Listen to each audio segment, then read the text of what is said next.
So our film this week is Moneyball, which is Yeah. actually a bit of a departure from what we have been doing because we've been doing more of a like blockbuster, um, more recent movies, like movies that have come out in the past year or so. Um, but yeah, with this, it's more of a um, it's more of a like artsy film almost. I don't Yeah. know exactly how to describe it. Yeah. Um, I mean, very much a sports drama. Uh, Not one that's going to appeal to the masses per se, But I mean, but at the same time, one of my pros in this is I feel like it does appeal to both baseball and even non-baseball people. But we'll get into that. But yeah, this movie was released 11 years ago, September 23, 2011. Written by Steven Zalon and Aaron Sorkin. And Aaron Sorkin, he's one of the best in the business. So that's one of the reasons why, in my opinion, this writing is so good in this movie.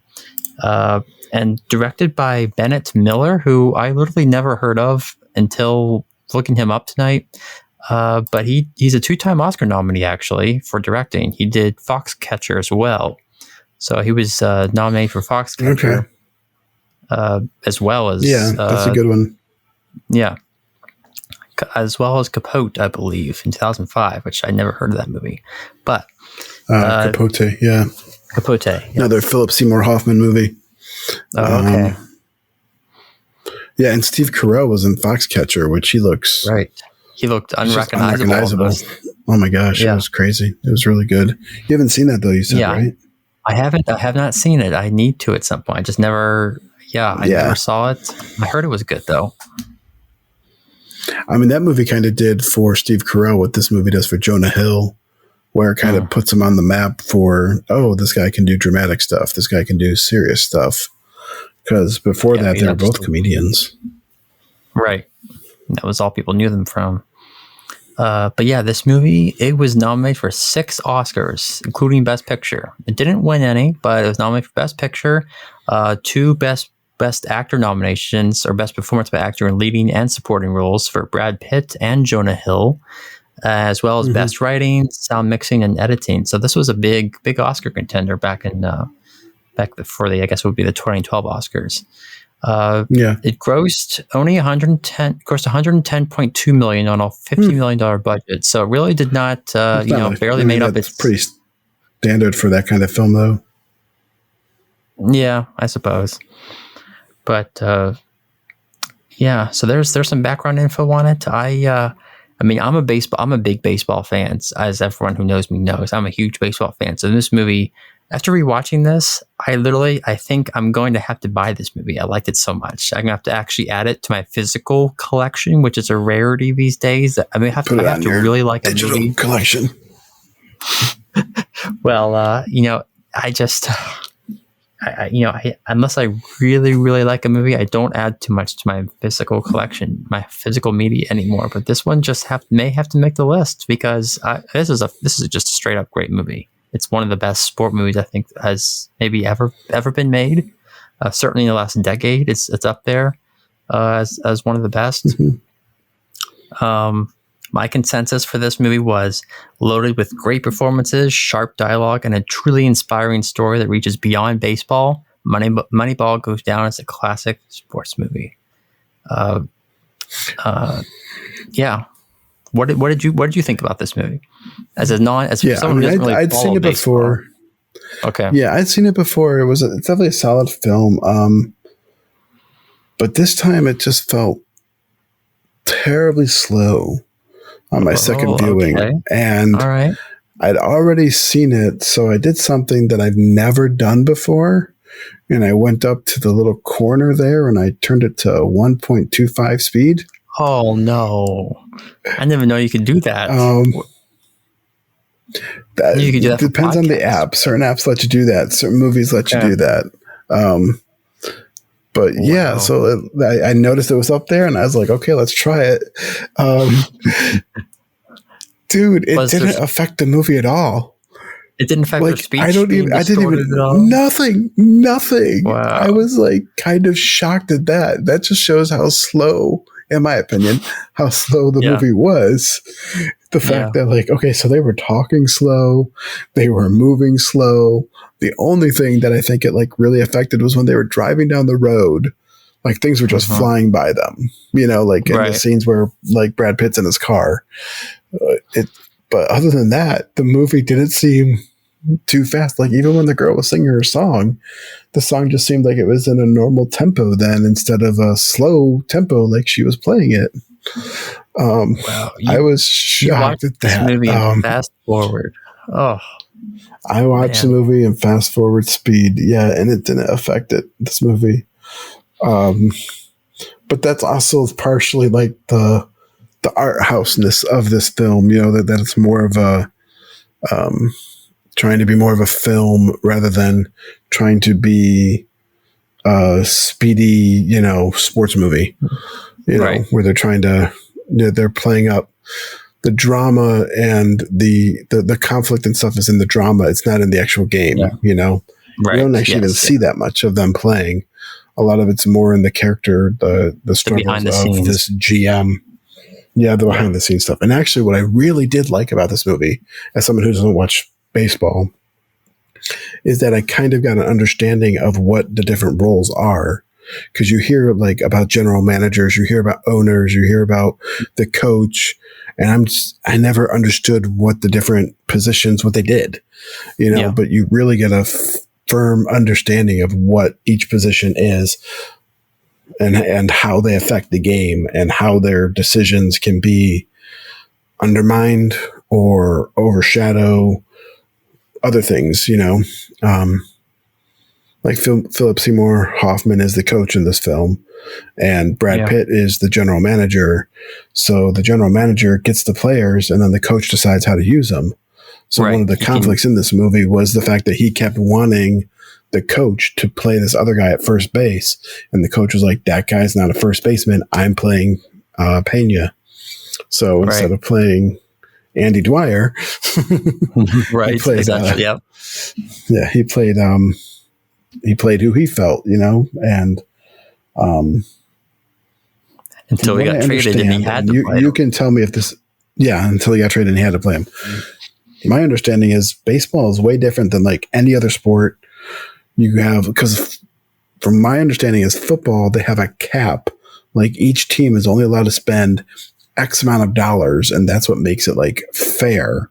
Right. You know, so it's not like any team can buy whatever, but here we have huge discrepancies, it seems, because they're talking about them being a $41 million team going against $135 million teams. Yeah, absolutely. And so it just seems like the Yankees can buy their way to championships because they can buy all the best players up. Yeah. Whereas other smaller houses can't. So go ahead and explain that stuff to me and how that works, like the payroll and stuff. But basically with payroll, essentially it's how much money you have to work with to get talent on the field, to get players.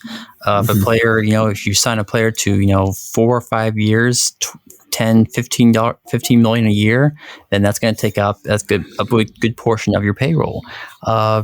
And so you have to allocate, okay, how much am I going to, if I'm going to spend a bunch on a pitcher, I can't spend as much then on a field player, on a first baseman or second baseman or shortstop or whatever.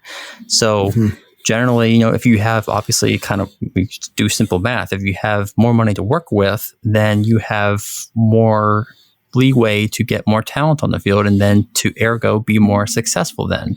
And so that's why you have teams like right now, as of, you know, 2021, the Dodgers have a $266 million payroll in 2021, whereas the A's, you know, who are the, you know, centerpiece of this movie, their 2021 payroll was $90 million. So we're talking less than half to work with.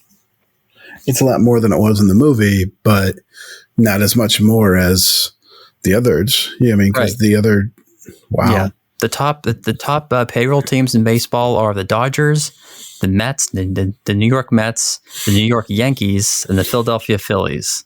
And then the San Diego Padres are 5. So basically all the California teams and the New York teams, and then Philly. Those are your top, because those teams draw the most crowds and they have the most money. The Yankees, of course, have a crap ton of championships and World Series.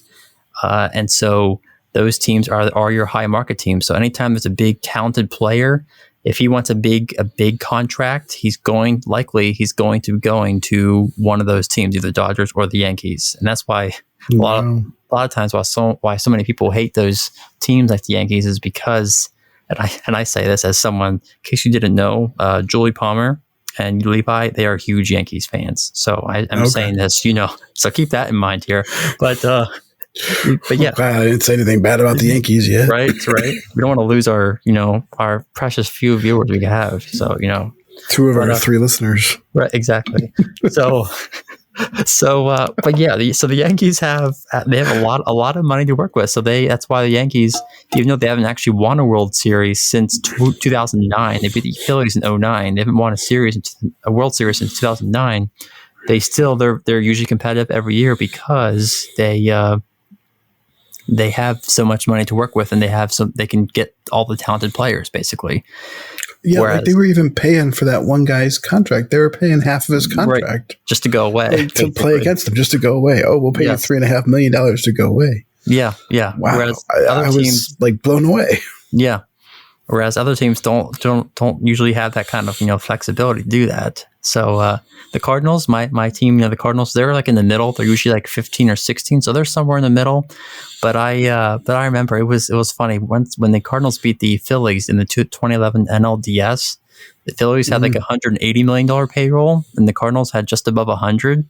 So it was funny because the Phillies were so heavily favored that year, and the Cardinals beat them.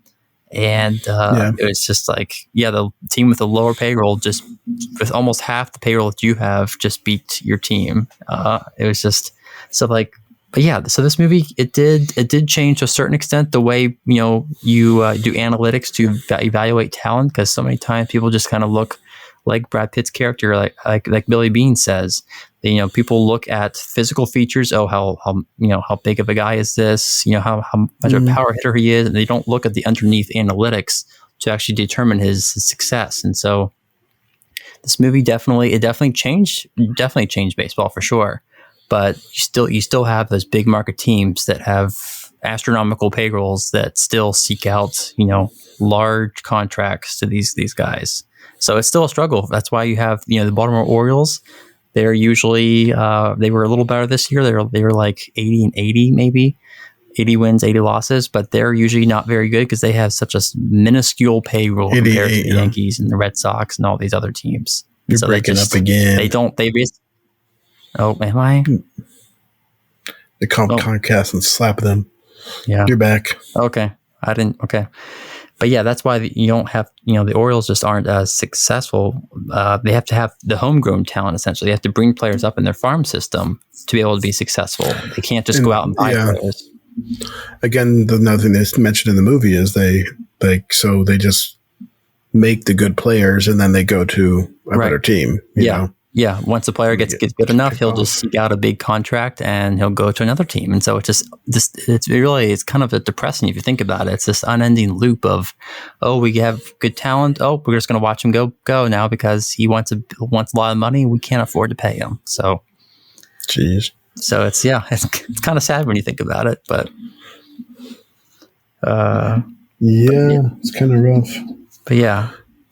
So what's your rating for this movie? For this movie, I gave this a solid A. I give it a 94%. I think it's, I will agree to a certain extent. If I had one con about this, it's that maybe it's a little lengthy, but honestly, I thought this was really engaging start to finish. I was never bored by it, but then again, I'm a huge baseball person. So that was my one curiosity about this is like, I feel like this movie would appeal to more than just baseball lovers. Like I feel like it has the, everyone loves a good underdog story and, people that love analytics and stuff. Yeah. I mean, I really enjoyed it. I thought it was great.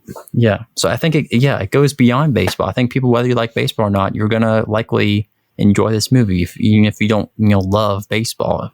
I mean, I think most people can appreciate this. Obviously, since it's based on a true story, that gives it some weight as well. And, it's a love letter to the sport of baseball and the notion that, money doesn't always buy success because, as much as, and I love that quote, how can you not be romantic about baseball? I love my one good friend, Aaron Whitman, he's a huge baseball fan, from the my wedding, and so that's one of his quotes as well. It's like it's just it's just a really great, inspiring story. How you don't always, if you think differently. That's one of the quotes that Billy Bean, Brad Pitt's character, says.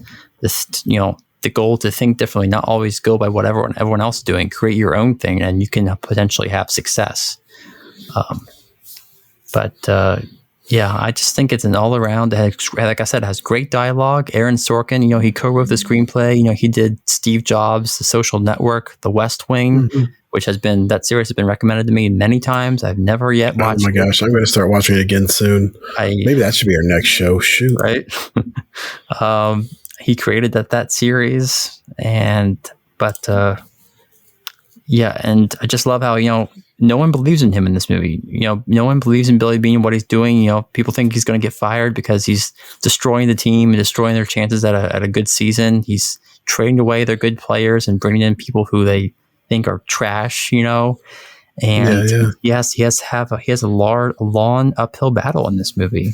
And Brad Pitt and Jonah Hill, tremendous.